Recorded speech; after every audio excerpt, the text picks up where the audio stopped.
Yo, yo, yo, yo, yo, what up? What up? Again, we're here another video, but this time we're going over the new green, yellow Yamato leader.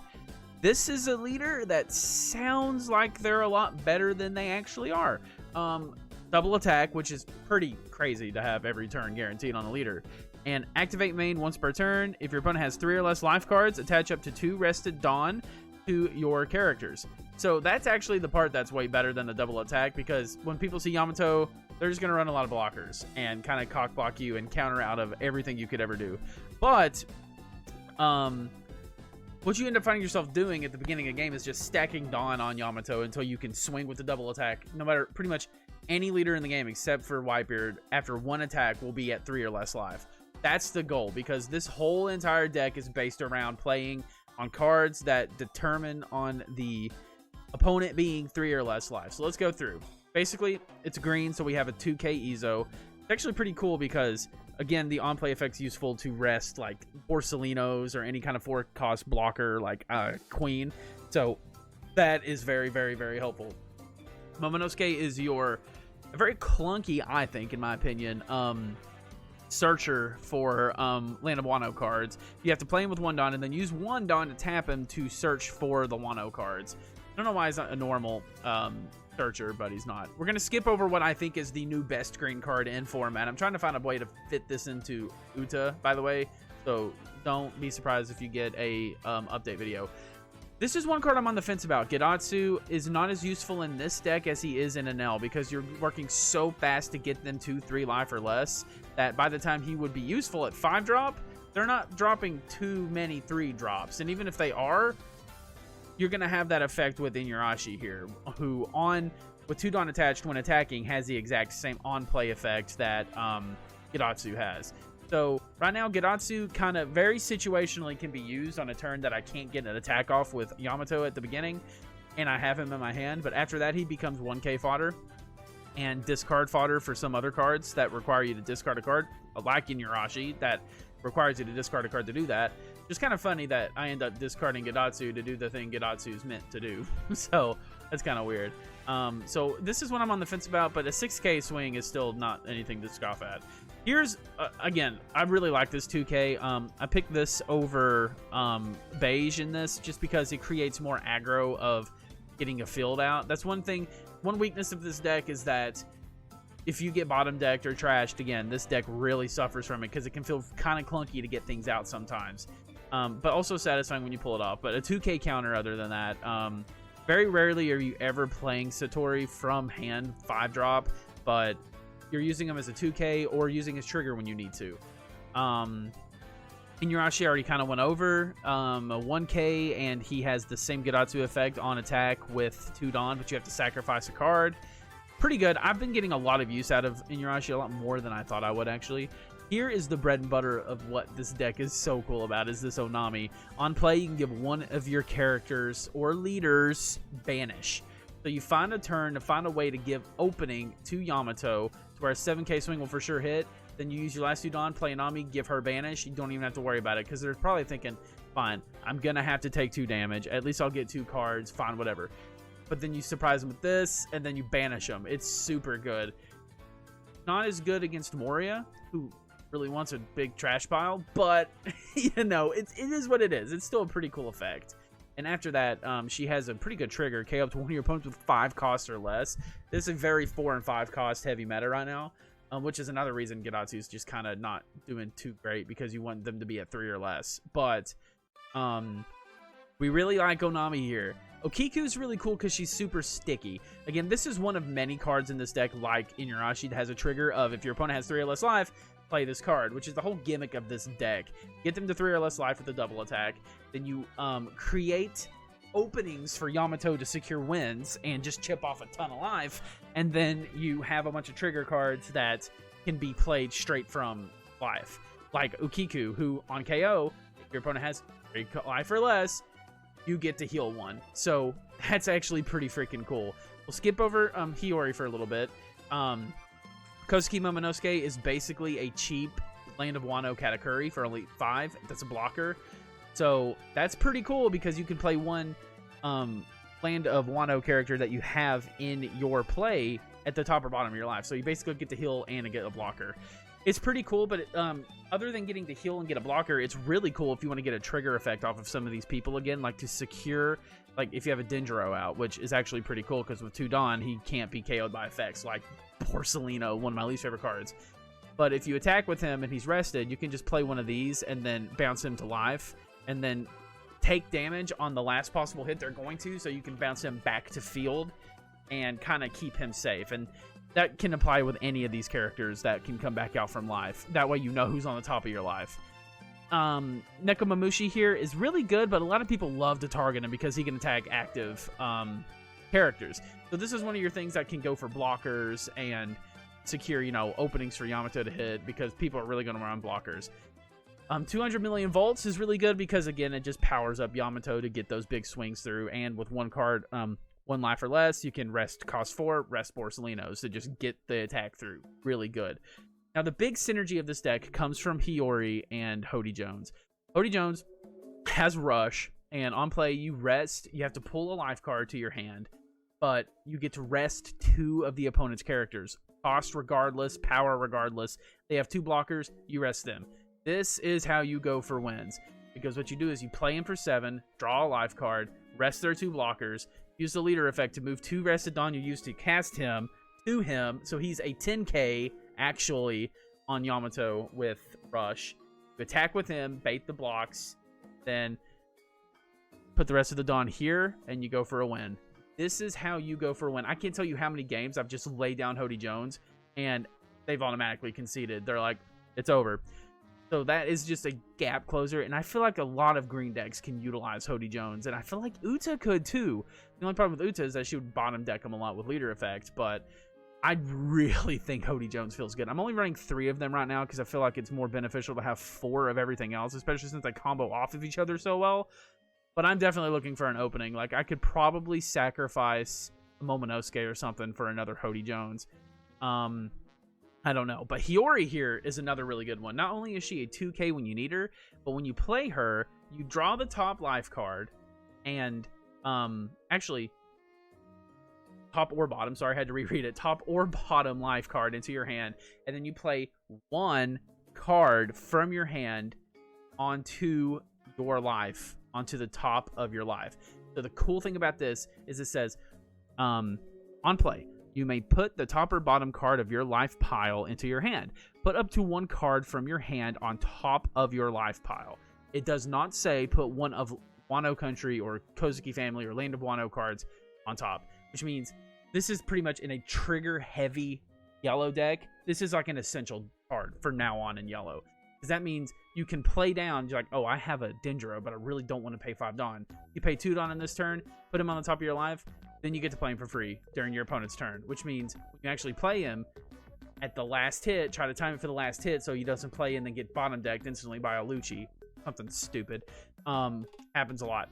Then you get to play him for free, basically, and you get to pick what's on the top of your life so you can play around triggers. So you're like, oh, I predict something with Rush is going to come out. Okay, well, let's put Nami there. Okay, we'll throw Hiyori down, use the effect, put Nami on top of my life.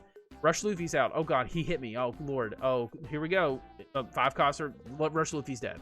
This is just such good synergy. It requires a lot of prediction and planning, but this card is really stinking good, and it works with any card here that you see with the trigger, just like Kozuki Momonosuke here.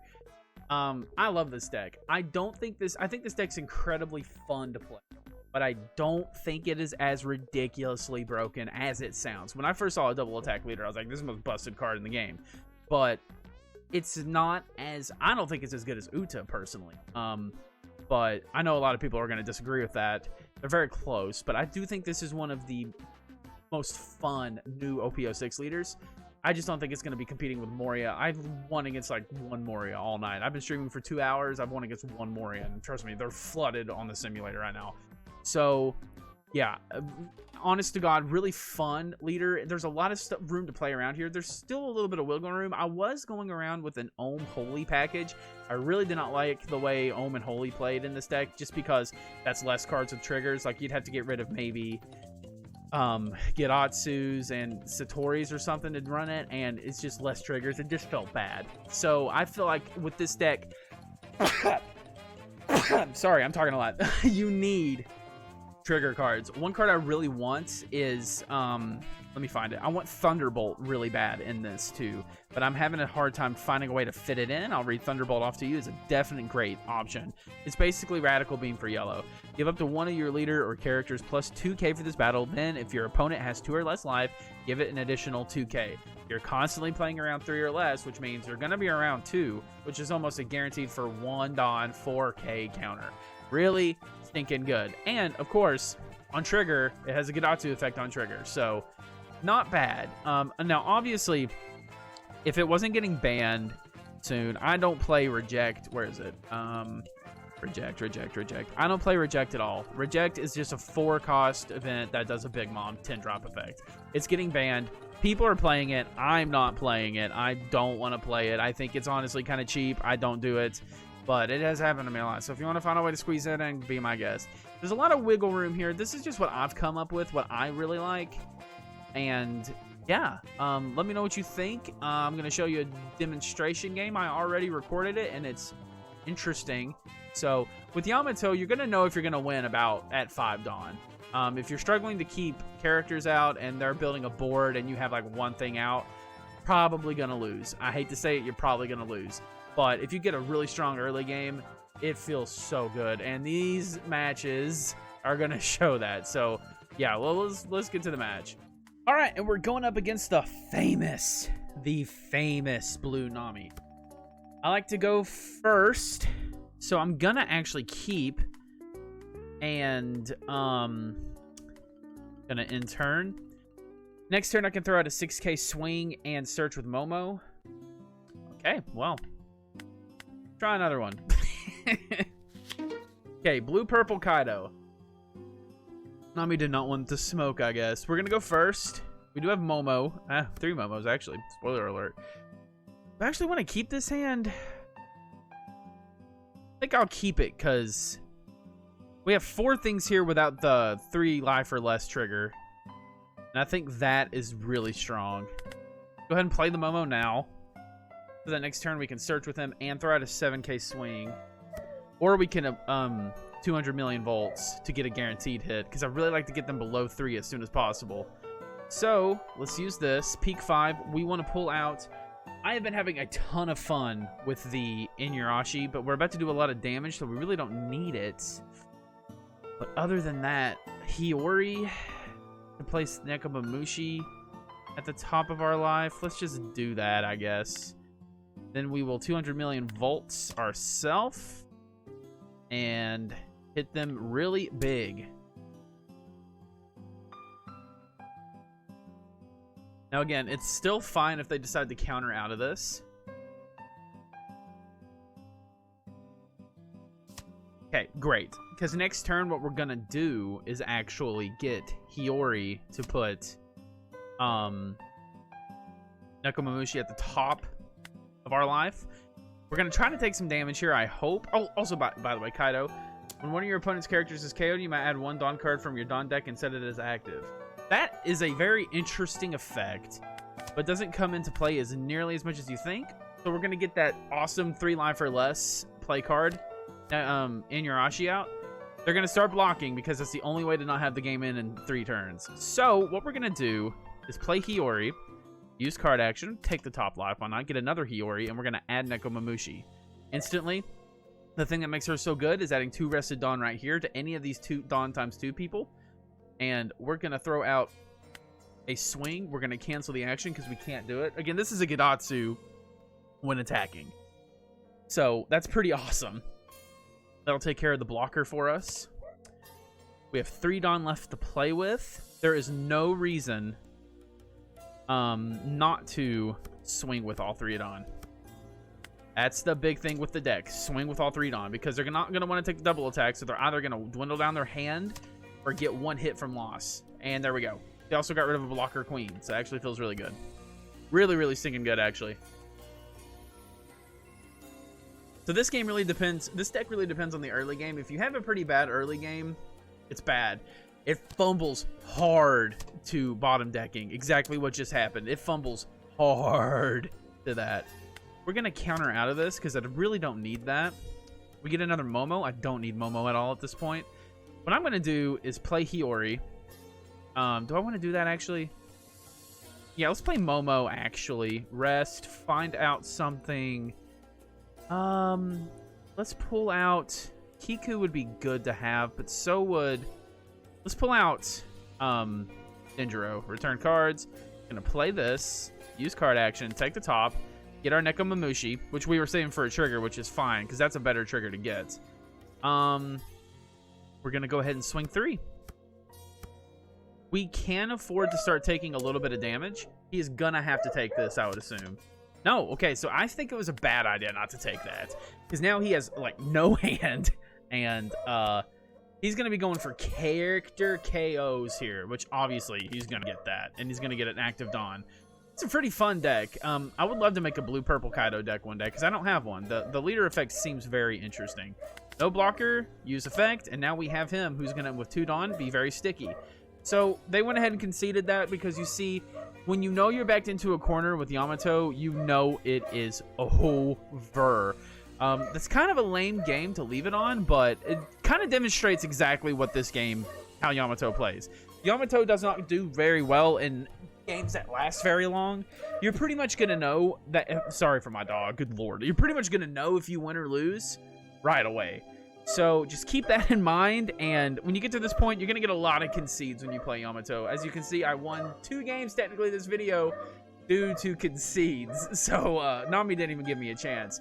But like, comment, subscribe. Let me know what you would do in your Yamato build. I feel pretty good about this one so far. There's a few things I could change here and there, and I didn't even get to show off the fun Hody stuff, and I really like the Momonosuke plays you can do.